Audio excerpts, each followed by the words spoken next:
Vectrex Quicky. Hello and welcome to episode 1 of Vectrex Quicky. Today we're taking a look at Mindstorm, which was the very first game for the Vectrex. It is a built-in title, so if you don't have a card in the card slot, it immediately boots to Mindstorm. It came with a very cool overlay that is a nice shade of blue that I often like using when I don't feel like using other overlays. This overlay can be very rare and hard to find though. But if you don't have it, no big. It just changes it to blue and tells you what the buttons do. So, button 1 pretty much does nothing. Button 2 is your hyperspace that jumps you around, or on here it says escape. Button 3 is to thrust, and button 4 is to fire. Now you might notice all the little mines on the field, and if you run into them, you don't die. That's just where enemies are going to spawn, so if you don't want them to spawn on top of you, then stay clear. Try and find the biggest opening you can, and fire away. The first stage can be cleared very quickly by just shooting as fast as you can, as they're just mindless asteroids. Then things get a little more difficult with these squared-like things with a dot in the middle.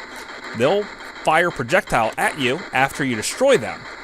The trick here is leave the big one alone and take out all the others.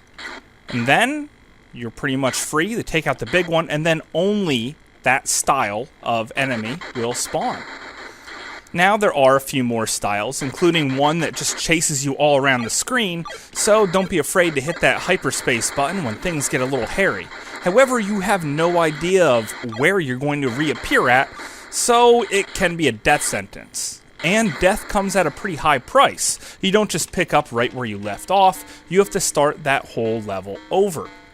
There are only 13 levels to this game. There were more levels, but the game crashes after the 13th one. So, you could find a Mindstorm 2 card out there, which is impossible to find, but personally, I just like to say I beat the game after level 13. The game's hard enough as it is, so I think you deserve a pat on your back if you could break the game. Overall, this is a great game for the Vectrex.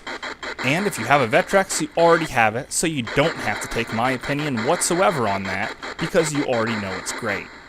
In the next couple weeks, we'll be going through all of your standard Vectrex games, so make sure you check back here often and subscribe. Also, I have quite a few homebrews and lots of overlays to show you. So, until then, I'll see you later, guys.